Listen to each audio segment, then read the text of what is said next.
It's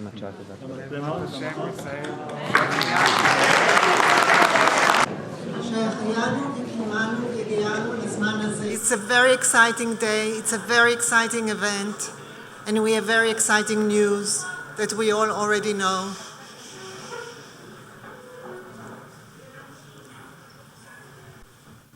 זאב ז'בוטינסקי, סופר, עיתונאי ומנהיג ציוני.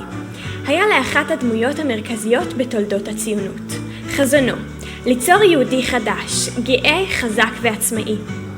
את היהודי הגלותי, החלש והכפוף, ביקש להחליף בדמות לוחם ואציל, הנושא את ערך ההדר, גאווה, אצילות ויכולת להגן על עצמו ועל עמו. ז'בוטינסקי האמין כי בלי כוח מגן לא ניתן להקים מדינה. הוא קרא לצעירים, לימדו לירות. מלחמת העולם הראשונה נתנה לו את ההזדמנות לפעול. בשנת 1917 הוקמו הגדודים העבריים. לראשונה, מזה 2000 שנה, יהודים לחמו כחיילים במסגרת צבאית מודרנית. המתנדבים התאמנו, צעדו ויצאו לקרב, והראו לעולם שהיהודי יכול להיות גם לוחם אמיץ. אך הגדודים לא היו רק יחידה צבאית, הם סימלו מעבר היסטורי, מעמדה של חולשה וקנייה, לעמדה של גאווה ויכולת עמידה. יהודי הגטו הפך לחייל במדים, מוכן להגן על עתידו. ז'בוטינסקי ראה בגדודים לא רק כוח לוחם, אלא גשר בין חזון למציאות. הם היו צעד ראשון בדרך לצבא יהודי עצמאי, היסודות לכוח המגן העברי, שעליו נבנתה מדינת ישראל. חזונו, יהודי חדש, חזק וגאה, היה יסוד לתקומת המדינה.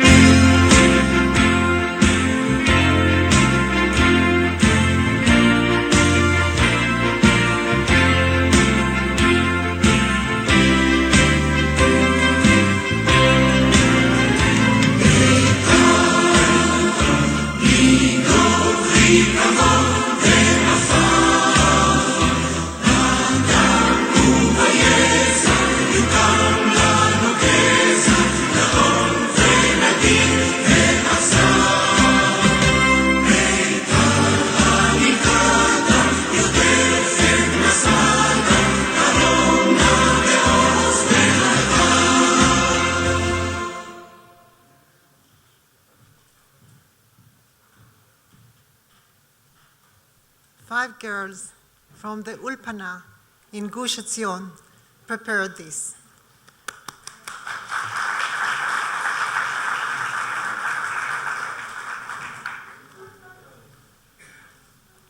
So, we are all excited. This is a very exciting event. It was cancelled twice. Once because of the missiles, once because of the shutdown in Washington. And I prayed that the Iranians and Trump will allow us to have this event today. So we made it.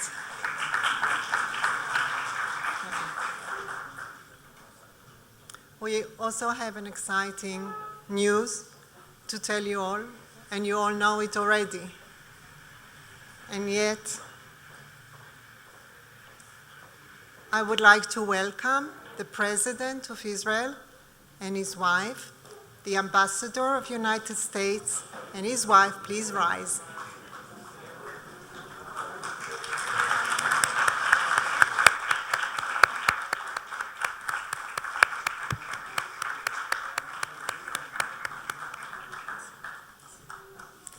You can sit down.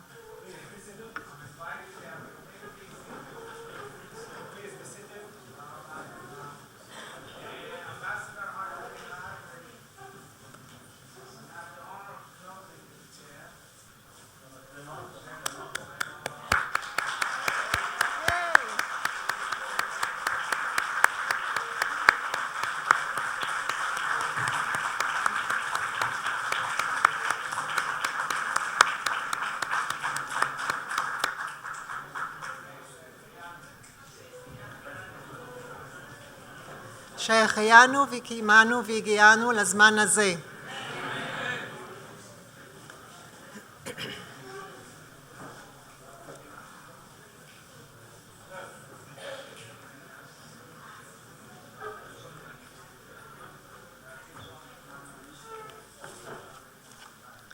Shalom וברוכים הבאים.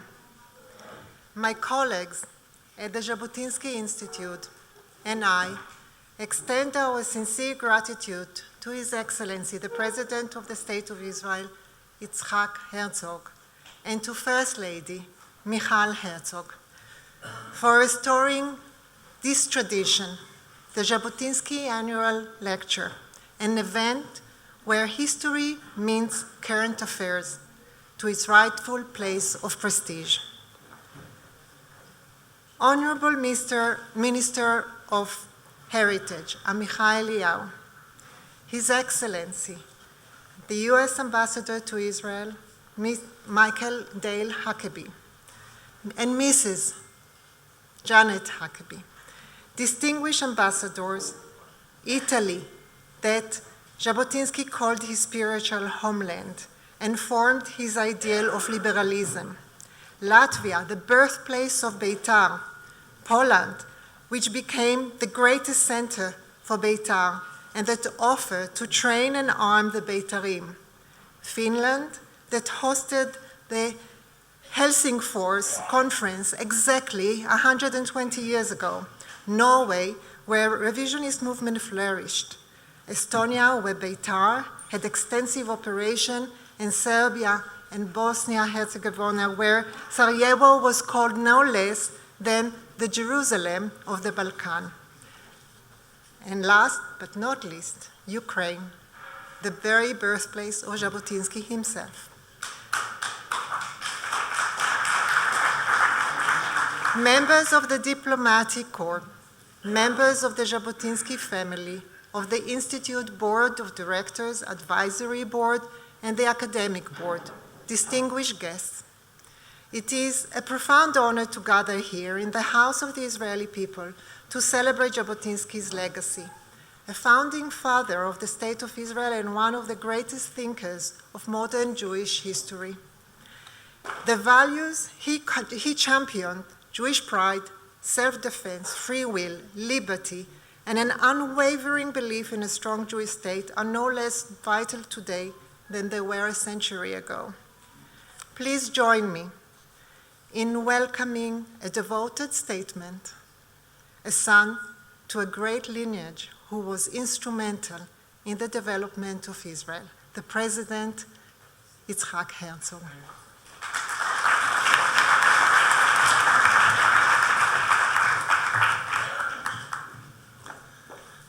Shalom, dear friends.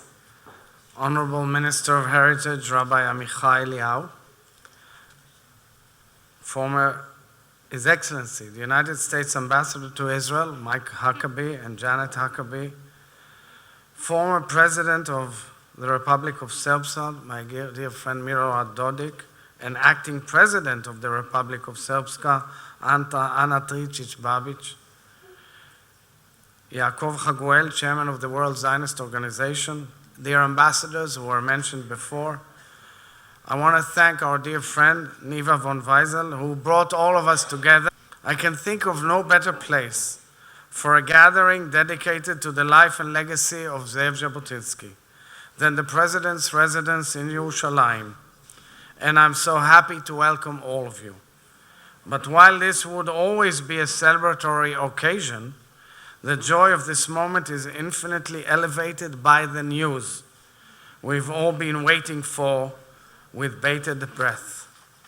Finally, 834 days later, Staff Sergeant Ran Gvili, who ran at first call to the front lines to save others, has come home, home to his country, home to his family, home at last.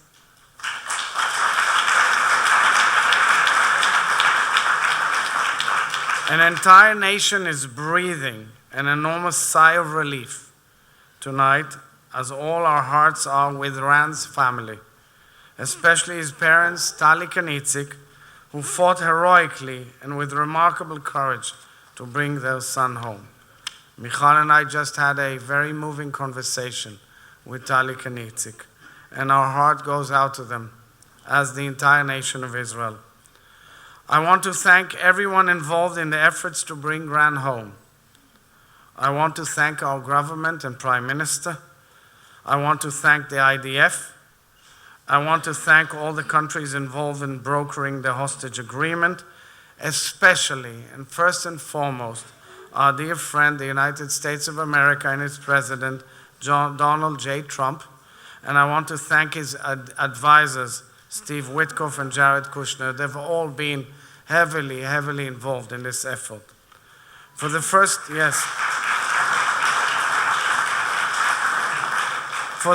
time since 2014, there's not a single Israeli citizen being held captive in the Gaza Strip. A true healing that can begin now to our nation. May Iran's memory be a blessing. Yehi zichro baruch, and I will say a few words in Hebrew. Rani Gvili, הגibor, שב לנוף מולדתו לאחר 843 יום. לוחם היס"מ שיצא להציל חיים, סוף סוף חוזר למדינתו, למשפחתו, לאדמתו. עם שלם מתרגש עד דמעות.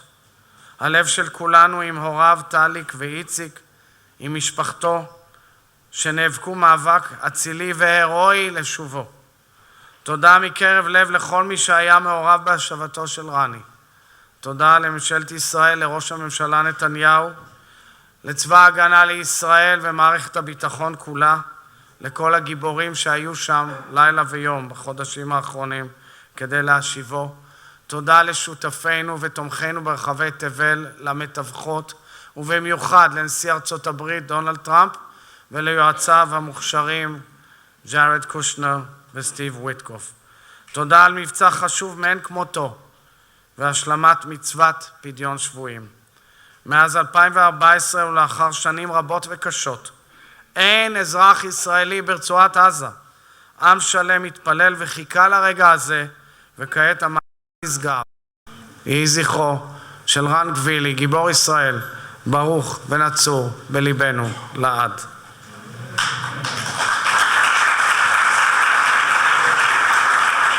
Dear friends, 110 years ago, when Jabotinsky went from capital to capital, leader to leader, to promote the idea of a Jewish legion, he faced stiff opposition, not only in the halls of power, but from some Jewish communities and even some other Zionist leaders. Some felt that a Hebrew battalion would draw too much attention to the Jews. Some opposed the idea of military force, some did not support Zionism at all, and some felt that Zionism should be a purely spiritual and cultural project. But for Jabotinsky, military strength and an independent Jewish army was needed, not only to defend the Jewish community in the land of Israel, but also as a precondition for a lasting peace between Jews and Arabs who were destined to share this land. Although Jabotinsky did not by any means glorify war, he did believe that it was military might and strength that would dispel the notion of its enemies that a Jewish state was anything but a given fact. Lasting peace was possible, according to Jabotinsky, but it would be a peace secured through strength. In many senses, this idea has proven prophetic. To this day, our enemies have not been fully dispelled of the notion that our Jewish state is anything but a given fact. Hamas launched its October 7th barbaric attack because it continued to sustain the fantasy that we can be terrorized and driven from this land. The Ayatollah regime in Tehran has for decades set its sights on the annihilation of the state of Israel, and it has attempted to strangle Israel with a ring of fire, to propagate terror throughout the region and to pursue nuclear arms to the end of that one single goal. We, in the state of Israel, with the critical backing of the United States of America and other allies, have made clear in words and in deeds over the past 2.5 years that the Israeli military is strong and mighty, and the Israeli people are extremely resilient. We continue to use our strength to fight at the frontier of our civilization, to defend our people, our principles, and the free world at large. But it is equally clear our strength is not measured in military might alone. It is our moral strength, the strength of our spirit, that enables us to promote an alternative vision of partnership and peace for this land and for this region. It is a vision that has been given new life under the determined leadership of President Donald J. Trump, and it has already borne fruit in the release of all of our hostages, those living and those, unfortunately, who lost their life. And it cannot stop here. Our ambitions need not stop here.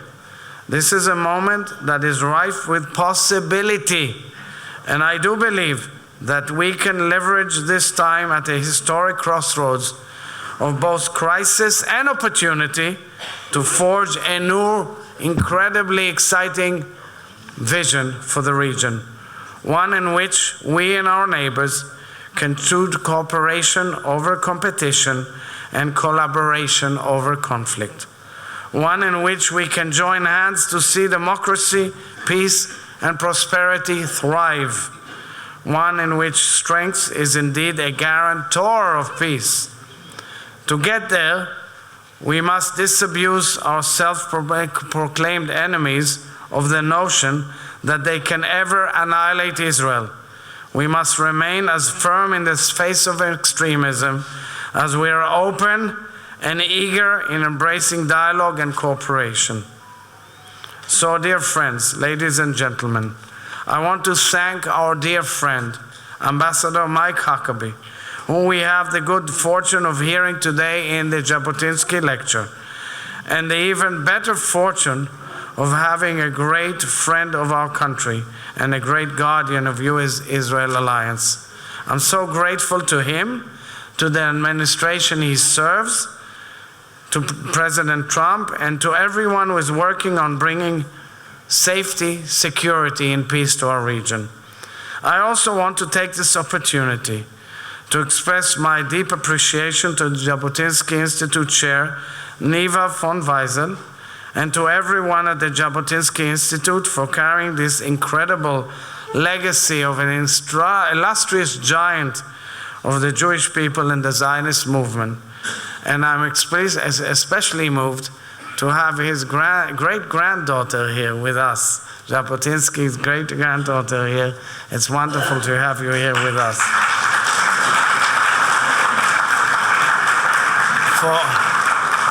For all of those who don't know, Neva von Weizsäll comes from a unique Jabotinsky family.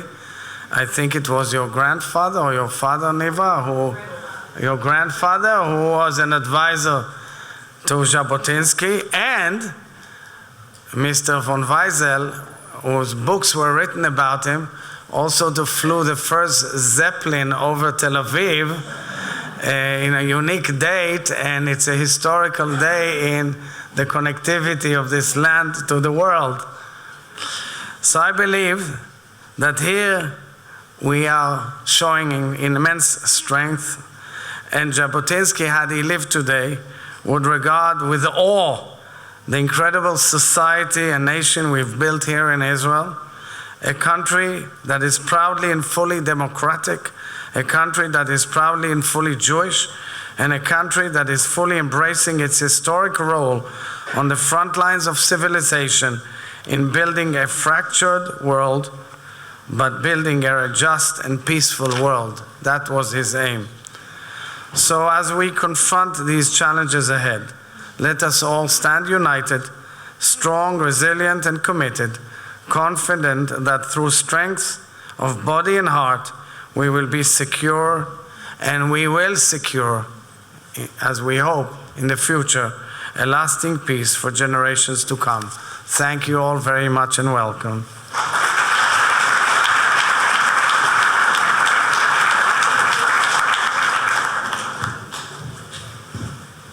We have a house full of VIPs, we should say, right? Distinguished men and women. So the president and I had to divide our greetings. Some I said, some he said. Thank you, Mr. President, for your inspiring remarks.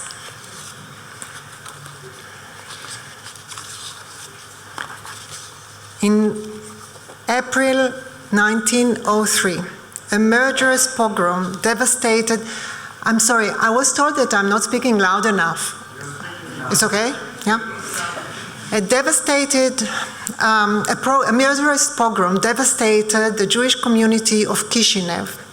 Jabotinsky walked through the horrors of the pogrom's aftermath. Passing by one of the destroyed synagogues, he noticed a piece of parchment lying on the ground. It was a fragment of a torn Torah scroll, upon which only 2 words remained: in a foreign land, Be'eretz Nochriya. In these 2 words, Jabotinsky saw the essence and the cause of the pogrom. Immediately thereafter, he traveled to the Sikh Zionist Congress, later known as the Congress of Tears. Why is that?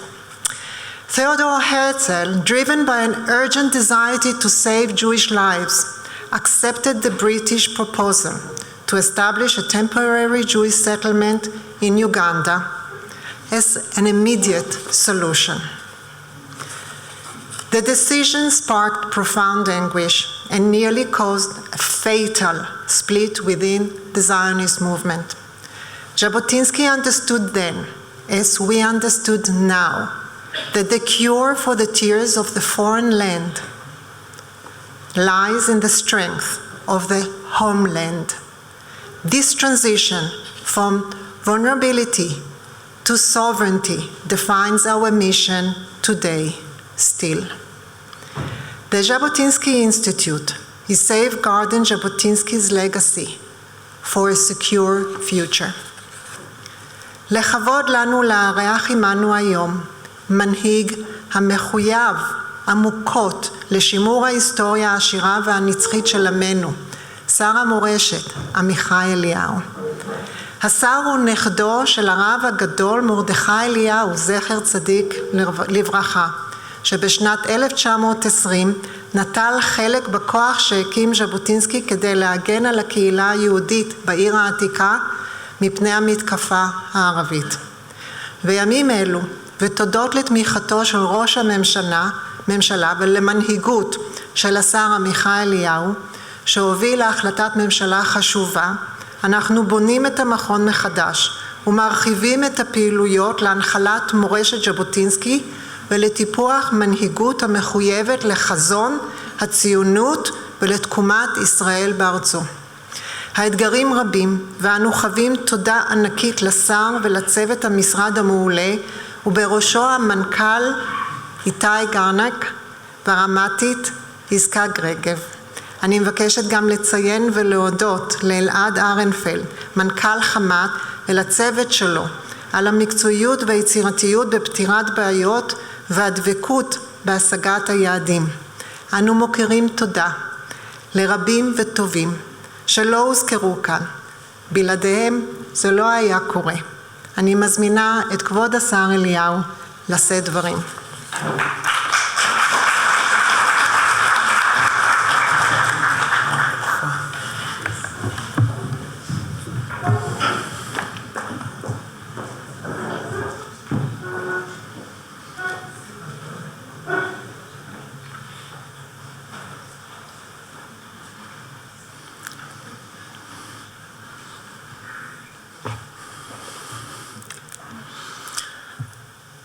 אדוני נשיא המדינה, גברתי, מייק הקבי, חבר וידיד טוב של מדינת ישראל, רעיית השגריר, זיווה, המנכ"ל, יש פה גיבורי ישראל רבים, אנשי האצ"ל והלח"י, מכובדיי כולם. לפני 6 שנים, כשעמדתי פה, עוד לפני שבכלל חלמתי להיות בפוליטיקה, הקראתי שיר עתיק שרלוונטי מאוד לימים האלה, ועכשיו, בשעות האחרונות, אני רוצה גם לקרוא את תחילתו. חבקי אם נאמנה את כל בנייך. מדלגים מכל פינה, שבים אלייך. זה המילים שהקראתי לפני 6 שנים, אבל אני רוצה לפתוח בפתח של השיר, שהוא גם תפילה גדולה. עכשיו, בהקשר של רן, אל ממרום חמל עלייך. בעזרת השם, שם קץ וסוף לכל צרותייך. רחם חמל אל עושייך, והשיב לך את שביותייך. אנחנו מאז ומעולם, העם היהודי ידע להילחם, להחזיר את בניו לקבר ישראל.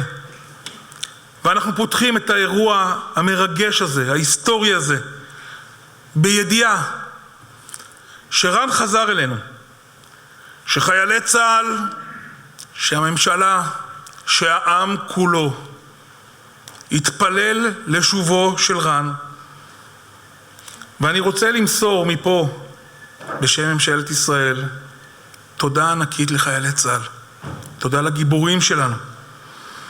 למסור תנחומים למשפחה. ותודה לכם, לכם כולכם שיושבים פה, שאני יודע שהתפללתם כולכם לשובו. יהי רצון שנזכה לראות בנחמת ציון וירושלים, ולא תוסיפו לדאבה עוד. אני מזכיר לכולנו שכשאנחנו נמצאים פה, כולכם זוכרים את הסיפור של גוליית שעומד מול דוד שעומד מול גוליית, ודוד אומר משפט אלמותי,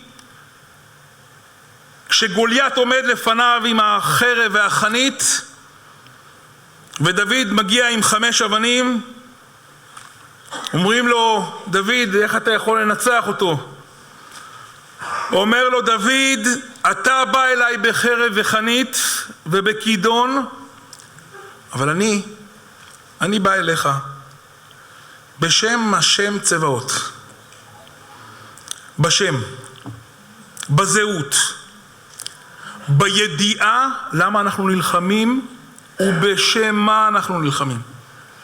כבוד הנשיא, אדוני השגריר, מכובדיי, כבר לפני 100 שנים ישב זאב ז'בוטינסקי וכתב את המאמר שהפך להיות לתורת היסוד של המדינה שלנו על קיר הברזל. המסר היה פשוט ומדויק.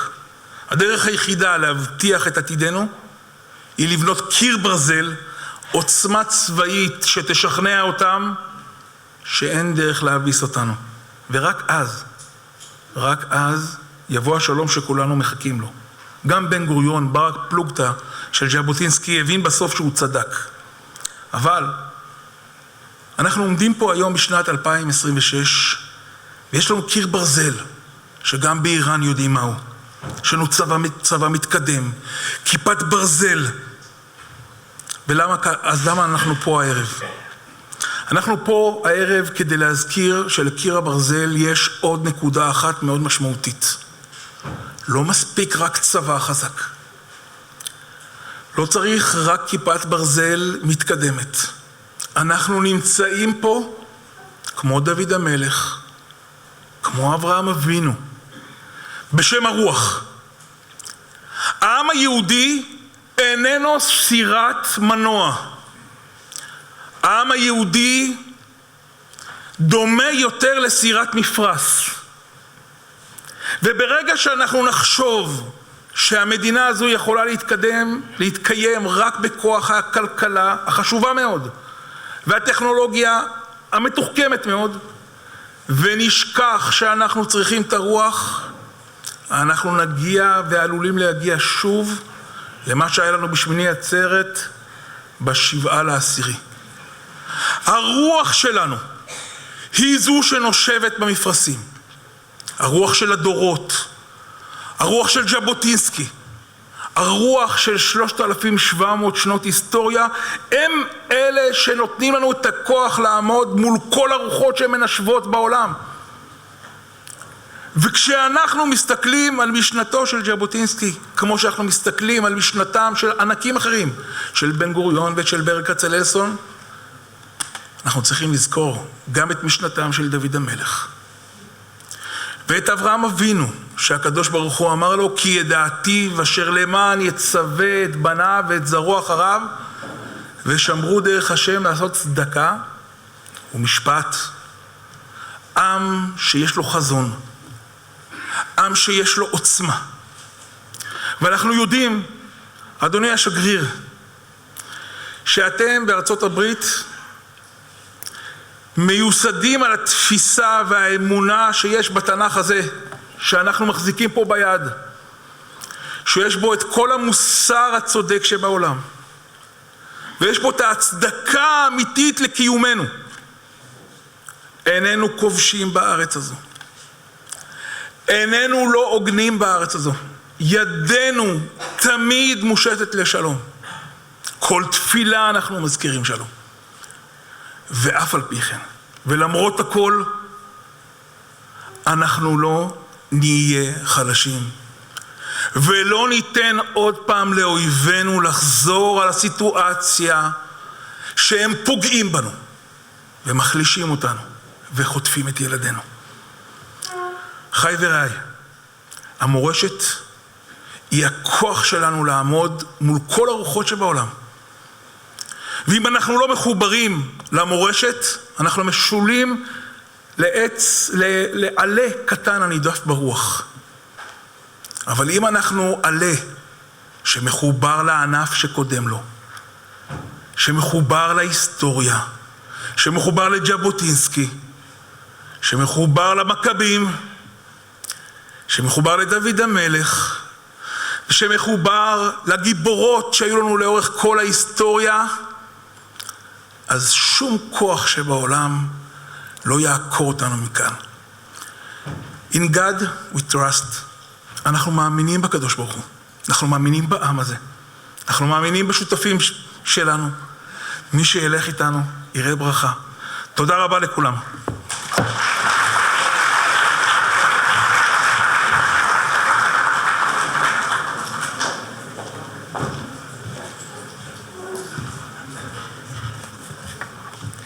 תודה לך, כבוד השר, על המילים המחזקות.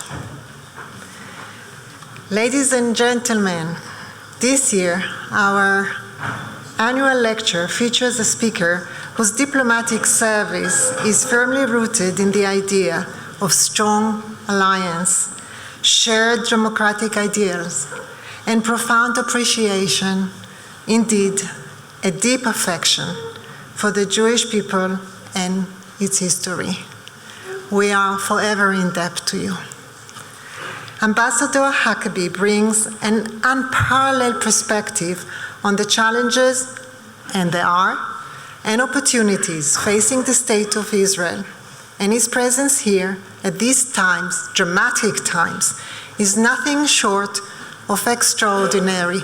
I would add, nothing short than a miracle. Jabotinsky was a renowned master of the word, a man who understood the truth when spoken with clarity and conviction can shift the course of history. He mesmerized his listeners. Our speaker today, the Ambassador Huckabee, commands the enviable and rare ability to advance firm and unapologetic arguments, often in defiance of prevailing conventions, with grace that melts down any opposition. It is indeed another level of the art of the word. Please join me in welcoming Ambassador Huckabee to deliver the annual Jabotinsky Lecture. Mr. Huckabee.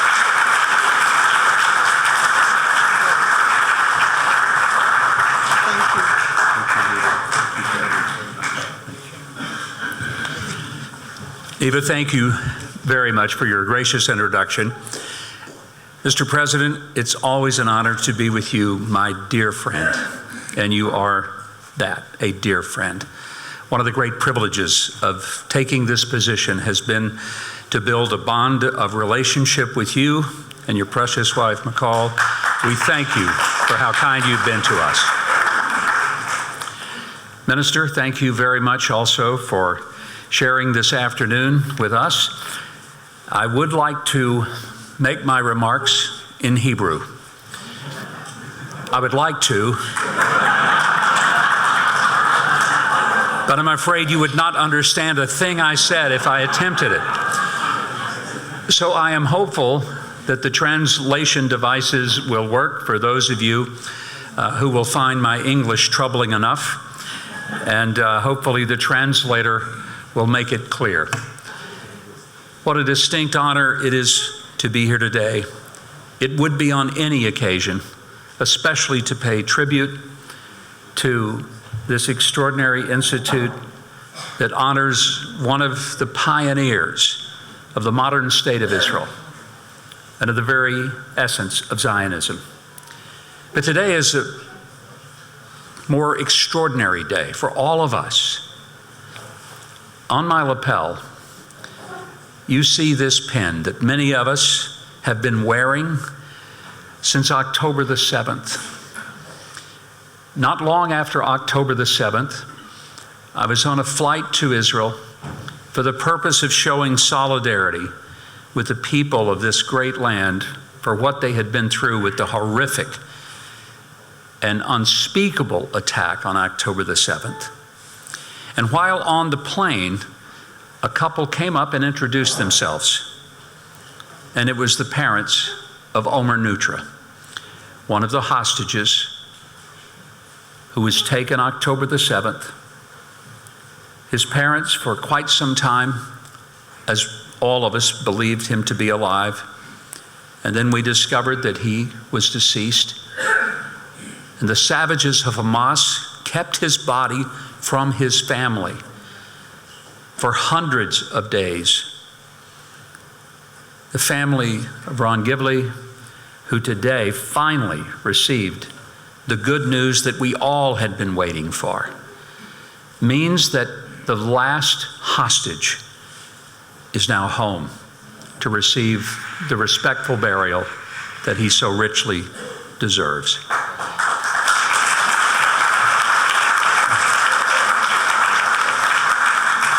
So it is my extraordinary privilege to take this pin, to remove it from my lapel. I have said on many occasions since I posted here as ambassador that the happiest day of my tenure was going to be the day when I could remove this pin, because it meant that the last hostage would have been freed and home with his family. And when reporters would say, "What do you hope to accomplish as an ambassador?" I said, "I don't know that it will be anything that I accomplish, but what I hope is that in the not distant future, I will remove this pin. I'm not going to keep it as a souvenir. There is nothing about it that is pleasant. It brings nothing of a memory that I want to cherish or to hold. I said, when I take it off, I will get rid of it. I will never see it again, and I will pray that never in the history of the nation of Israel will anyone ever wear a yellow ribbon on their clothing again, because I pray there will never be a moment when another Israeli family has to go through the agony of someone among them being taken hostages by evil people. Today I remove it, and I will get rid of it, and I hope to never see it again.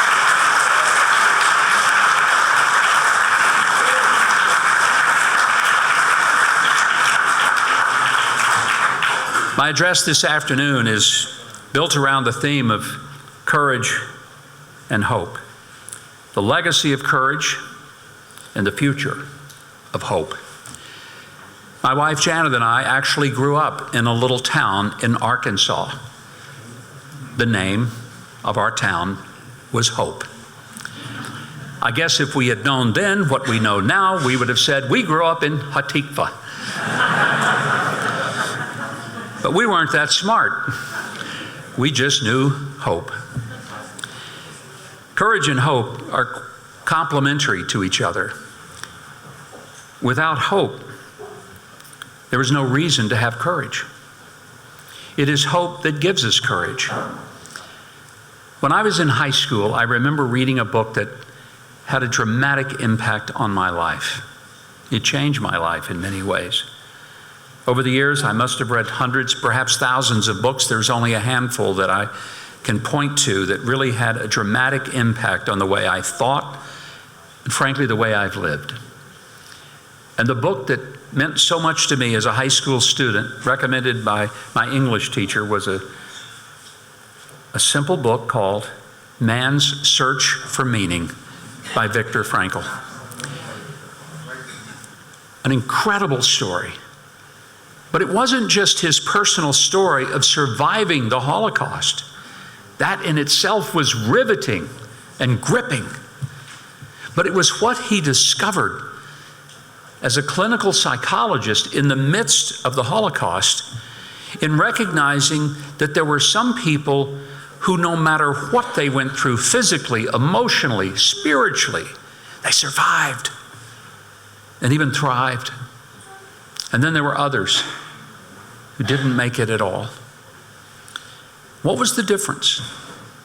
Why was it that some, even in the midst of the exact same horrific atrocities, were able to survive, and many, as you know, after the Holocaust, you would think that their bodies, their minds, their spirit, weakened by the experience, would surely have had so much of life taken from them that they would die at a young age. But that's not what happened. Many of them lived to be in their 90s and past the century mark, living over 100 years. Why? As Viktor Frankl so brilliantly, eloquently, and yet so simply pointed out, the reason? They had something to live for. They had hope. And it was hope, that inner power that made them look beyond the torture that they were going through and what looked like hopelessness. But they had hope. And it is hope that gives us courage. Why would we have courage to keep fighting if we had no hope that it meant anything? That is the essence.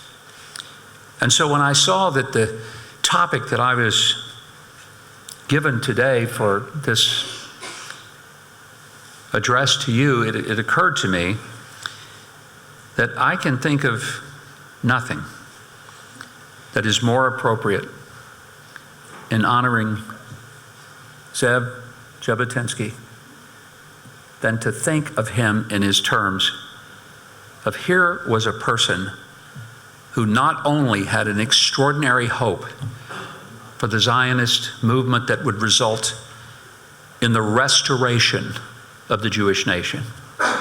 Notice I said restoration, because it was not the formation.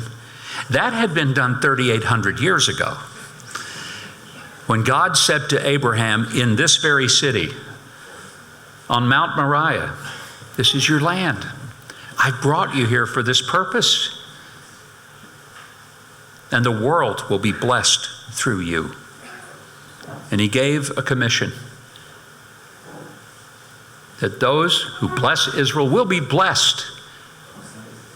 But then a warning. And those who curse Israel will be cursed. I've lived my life by that simple understanding that it is much better to be in the target of God's blessing than in the target of God's curse. Therefore,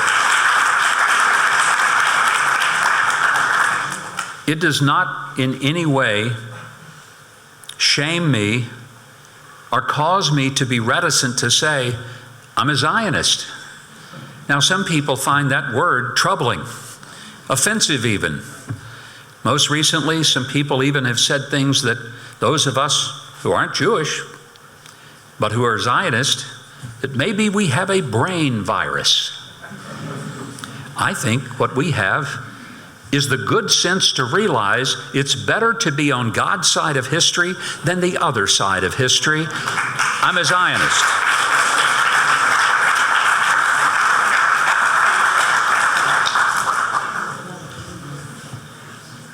Jabotinsky was a man who exemplified both hope and courage. He had a dream that he did not get to fully see, having passed away in 1940. He saw some of the worst things that were happening to the Jewish people throughout Europe. What he did not see was that which he had fought for so valiantly and courageously, and that was the reformation, the restoration of the Jewish nation, so that the Jewish people, after 2,000 years of praying, as they lean toward Jerusalem, next year in Jerusalem, 2,000 years later, they didn't have to pray next year in Jerusalem.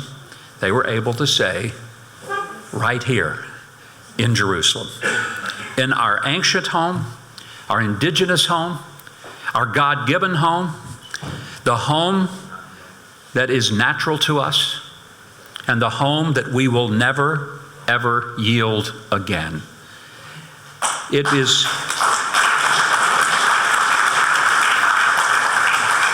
is unthinkable to me that the very term Zionist should be offensive or controversial. It simply means that we believe that Jewish people have a right to live in the land that they have a connection to and have had a connection to for 3,800 years. That connection is geographical. It is in this very land. It's not that they said, you know, we don't want to go there. They got no oil. We want to go somewhere else. The last time the Jewish people weren't too sure about going to the Promised Land, they spent 40 years in the wilderness, wandering around, and at least this time they didn't say, yeah, maybe not there. They made a beeline to the homeland. There's a geographical foundation for Zionism. There is a historical foundation for Zionism. Zionism exists in the very essence of history. One can argue about whether you agree with the interpretation of history, but one cannot argue with the facts of history. And the facts of history are solid and sound. And the Jewish people have a physical connection to this land, always have. It has been unbroken. And if anyone doubts it, I suggest that they simply go to the city of David and spend a little time and walk through one of the most amazing archaeological discoveries in the history of mankind. Because even if your mouth cannot bring itself to say, this is the land God gave the Jewish people, it's okay, because the stones are crying out and saying it more loudly than any human voice could possibly render. Zionism, rooted in history, it also has a political foundation. It's a people who have decided, discovered, rediscovered, and built one of the most amazing systems of government in the world, which, by the way, I believe is a direct mirror of the kind of government to which my nation prescribes, and that is a nation where every individual has worth and value, and where we are a free people, and that we elect our government, and then after we elect them, we criticize them unmercifully. Only in Israel and in the United States have I seen the passion with which people joyfully elect someone and then spend the rest of the time as that person is in his office brutally criticizing them. I often tell my friends back in America, if you think our politics is contentious and combative, you ain't seen nothing. In Israel, where 2 or more Jews are gathered together, there's at least 17 different opinions about everything. But it's also what is so remarkable about the political foundation of this land.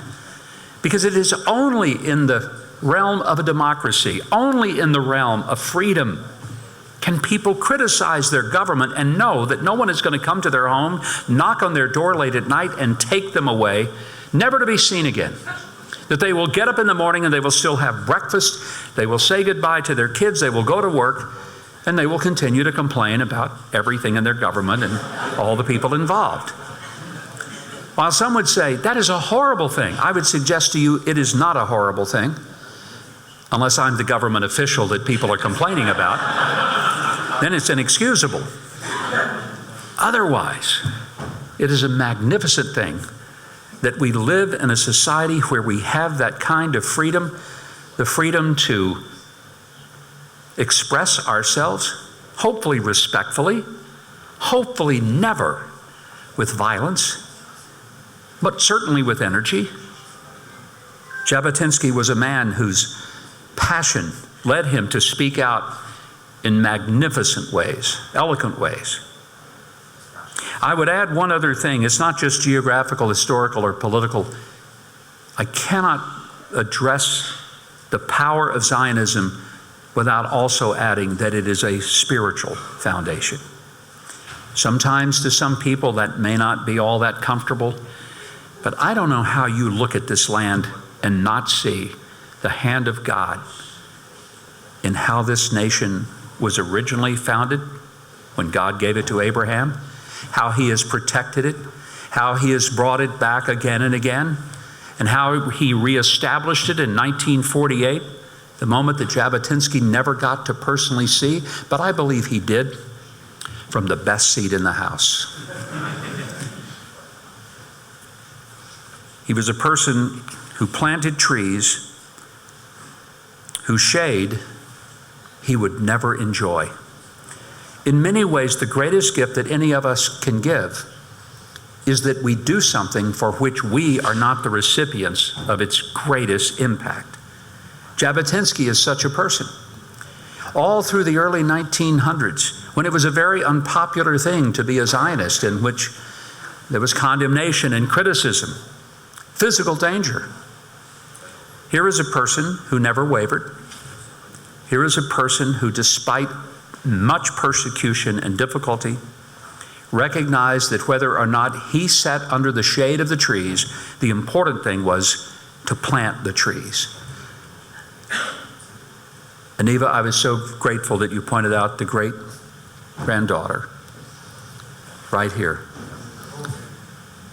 of Ze'ev Jabotinsky.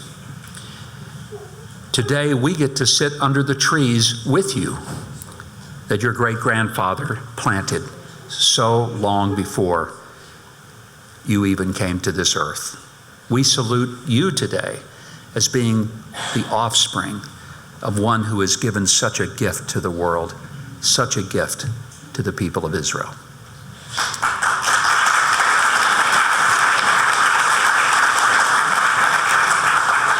One of the things about Ze'ev Jabotinsky is that of all the magnificent people who have helped build this country, there is no person who has been commemorated more by things named after him than Jabotinsky. And that surprised me when I discovered that. I would have thought Ben Gurion, Mike Huckabee. No. But I could have probably thought of various people whose history and whose contribution. But I think it's quite revealing. And Neva, it is certainly something that I think the Institute celebrates, and the reason that it exists is to continue this legacy. But that his impact, even though it happened all before the restoration of Israel, his impact has continued to live and be commemorated by those who love Israel and who love Zion. He once made the comment, "It is better to have a gun and not need it than it is to need it and not have it. I've often made the quote, it's better to have something and not need it than to not have it and need it. I never used it in the terms of a gun until I realized that he was the one that originated the statement, and he originated it in order to help people understand that sometimes it does require a sense of strength in order to maintain freedom. It is not that that was his desire to be a warrior, but he was not going to escape the responsibility of being a warrior if that's what it took to provide for future generations a place where freedom and where integrity, where legacy would be able to live. It has often been said that history is to culture what memory is to the individual. It is a statement I heard from a history teacher that I had years ago, but it never left me because it made such sense. How many students in high school will say to their teachers, perhaps to their parents, why are we studying history? It is so boring. Why in the world do we have to do this? The names, the dates, the places. Because without history, we don't know who we are. Imagine waking up in the morning and not having a clue your name. Look around the house and there are people there. Maybe they know that you're related to them, but if you wake up and you're oblivious to the fact that this is your family, you have no memory of them. What a disastrous experience amnesia really is. To not know who we are is to leave us lost, confused, and in a world of darkness and chaos. So it is with people who do not know their history. A culture that has lost its understanding of who it is a culture that is lost, living in darkness and chaos. And one of the reasons that I have such an incredible admiration for the Jewish people is because they live within the context of a real, genuine, authentic history. And they recognize that their history is what binds them not to the past, but it is their history that gives them a future. And that is, in so many ways, the lesson of Jabotinsky. One of my favorite stories is that of a farmer who came to Israel, made Aliyah. He bought a piece of land down in the Negev. It was a pretty barren piece of land. It was like the land that I saw in Israel when I first came here in 1973 as a teenager. A lot of Israel needed some water, needed some help. And this farmer bought a piece of land down in the Negev, and it needed a lot of water and a lot of help and a lot of work. And he worked it. He put in the drip irrigation that the Israelis invented. He worked hard on his land. And after 5 years of hard labor, scooping away the rocks and all of the barrenness of that piece of land, he had a lush, rich garden. His rabbi came out to see him, and his rabbi, remembering what that piece of land looked like before, said to the farmer, "Oh, my son, what you and God have done with this place."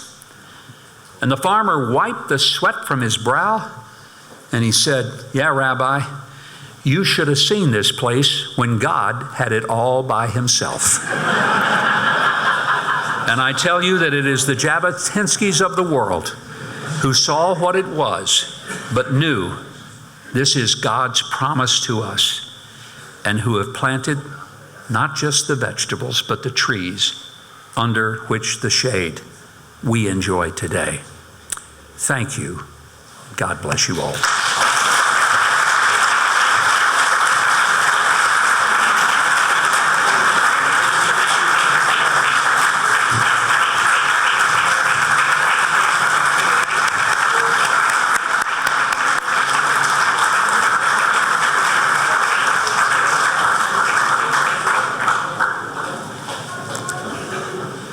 Thank you, Ambassador Huckabee, for those very wise words. If you ever need a job after you retire, come to me. But Tachlis, what about this peace board? Anyway.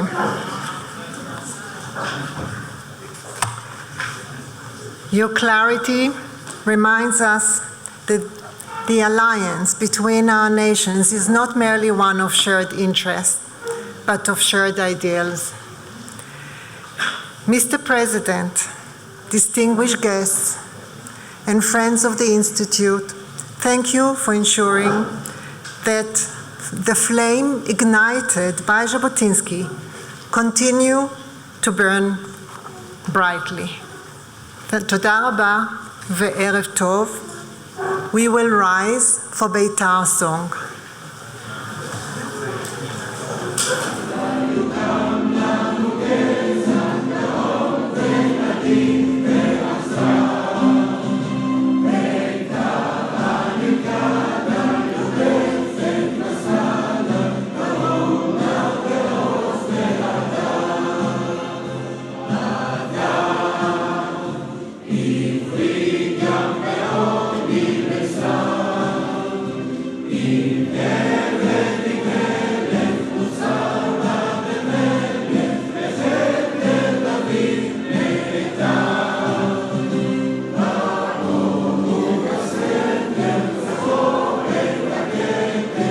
Yeah.